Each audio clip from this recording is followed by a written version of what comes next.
میرا تعلق یوکے سے ہے اور یہ واقعات میرے ڈیڈ کے گھر میں پیش آئے۔ مجھے ہمیشہ سے ہی اپنے ڈیڈ کے گھر میں واقع پیچھے کے بیڈ روم سے کچھ خوف سا آتا تھا۔ میں وہاں اپنی پیدائش سے لے کر 20 سال کی عمر تک رہی۔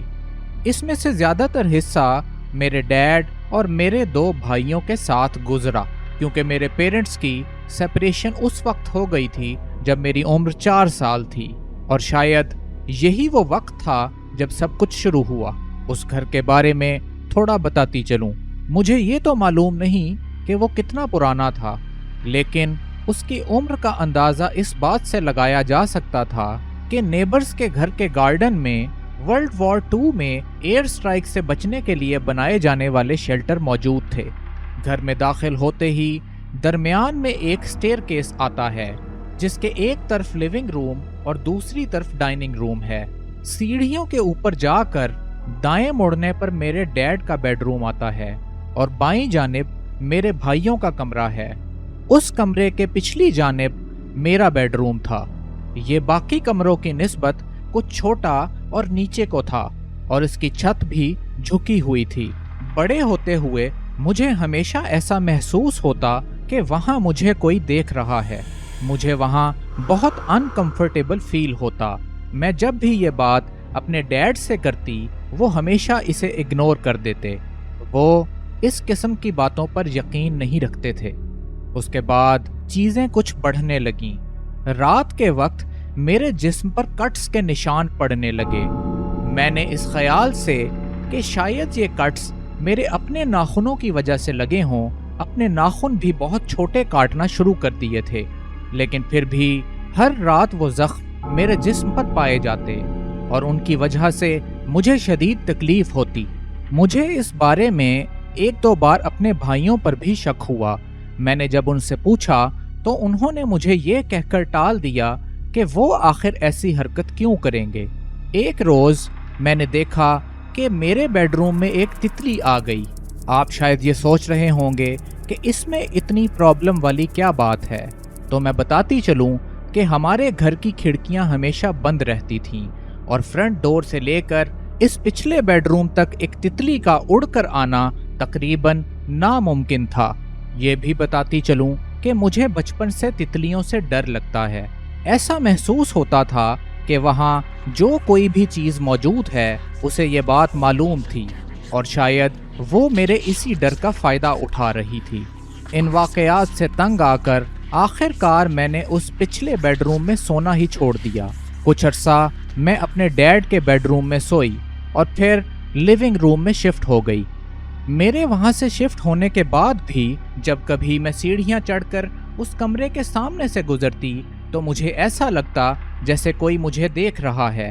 ان باتوں سے تنگ آ کر میں نے اس بیڈ روم کا دروازہ ہی لاک کر ڈالا، اور اس کے بعد کئی سالوں تک کچھ نہ ہوا۔ اسی طرح 20 برس بیت گئے۔ میں ایک ماں بن گئی اور ہم لوگ اپنے گھر میں شفٹ ہو گئے۔ پھر بھی ڈیڈ سے ملاقات کی خاطر اکثر ہمارا اس گھر میں آنا جانا رہتا تھا۔ میرے ڈیڈ نے ریٹائرمنٹ کے بعد اپنے آپ کو بزی رکھنے کے لیے اس گھر میں مرمت وغیرہ کے کام شروع کر دیے۔ ان کاموں میں سے ایک کام سیڑھیوں سے لے کر اس پچھلے بیڈ روم تک کے کوریڈور کی رینوویشن کا تھا۔ اس کام کے دوران اس پچھلے بیڈ روم کو ایک سٹور روم کے طور پر یوز کیا گیا، اور اسی وجہ سے اس کا دروازہ ہمیشہ کھلا رہتا تھا۔ دروازہ کھلنے کے بعد جب بھی میرا اس کمرے کے آگے سے گزرنا ہوا، مجھے پھر سے ایسا لگا جیسے مجھے کوئی دیکھ رہا ہے۔ میں نے اپنے ڈیڈ سے اس بارے میں بات کی، مگر انہوں نے پھر سے اسے اگنور کر دیا۔ ایک رات میں اپنی سب سے چھوٹی بیٹی کو، جس کی عمر اس وقت تقریباً 2 سال تھی، سلانے کے لیے سیڑھیوں سے اوپر لے کر جا رہی تھی۔ جب ہم اوپر پہنچے تو اس نے پچھلے بیڈ روم کی طرف اشارہ کر کے رونا شروع کر دیا اور چلا کر کہنے لگی، مونسٹر۔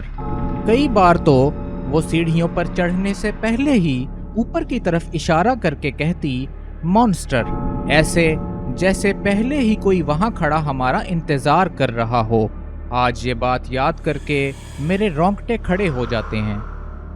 میرے ڈیڈ کا اگلا پروجیکٹ میرے بھائیوں کے پرانے کمرے کو میری بیٹیوں کے لیے ایک گیسٹ روم میں تبدیل کرنے کا تھا۔ ابھی اس کمرے میں کام باقی تھا اور اسی وجہ سے وہاں پر بنکر بیڈ نہیں رکھے گئے تھے۔ میری بیٹیوں نے انسسٹ کیا کہ وہ اسی کمرے میں رہیں گی۔ ہم نے کچھ ایئر بیڈ اس کمرے میں بچھا دیے۔ جیسے کہ میں بتا چکی کہ میرے بھائیوں کے کمرے سے اسی پچھلے بیڈ روم کی طرف راستہ جاتا تھا اور اس بیڈ روم کا دروازہ اب کھلا ہوتا تھا۔ جب میں اپنی بیٹیوں کے لیے بیڈ سیٹ کر رہی تھی تو مجھے پھر سے ایسا احساس ہوا کہ کوئی مجھے دیکھ رہا ہے۔ میں نے اس خیال سے کہ وہ ڈر نہ جائیں اپنے آپ کو سنبھالے رکھا۔ بچیوں کو لٹا کر جب میں انہیں گڈ نائٹ کس کرنے کے لیے نیچے جھکی تو کسی نے مجھے اٹھا کر زمین پر پٹخ دیا۔ میں شدید ڈر گئی تھی۔ میری بچیوں نے مجھ سے پوچھا کہ کیا آپ ٹھیک ہیں؟ تو میں نے اس غرض سے کہ وہ ڈر نہ جائیں انہیں یقین دلایا کہ میں بالکل ٹھیک ہوں اور سلپ ہو گئی تھی۔ ان واقعات کے بعد کووڈ کی وجہ سے لاک ڈاؤنز کا سلسلہ شروع ہوا اور میرا اپنے ڈیڈ کے گھر پر جانا نہ ہو سکا۔ میرے ڈیڈ آج بھی ان باتوں پر یقین نہیں کرتے، لیکن ایک بار میں نے ان واقعات کا ذکر اپنی موم سے کیا۔ انہوں نے کافی سال اسی گھر میں بتائے تھے۔ انہوں نے میری اس بات کی تصدیق کی کہ واقعی اس گھر کے پچھلے بیڈ روم میں کوئی پراسرار چیز موجود تھی۔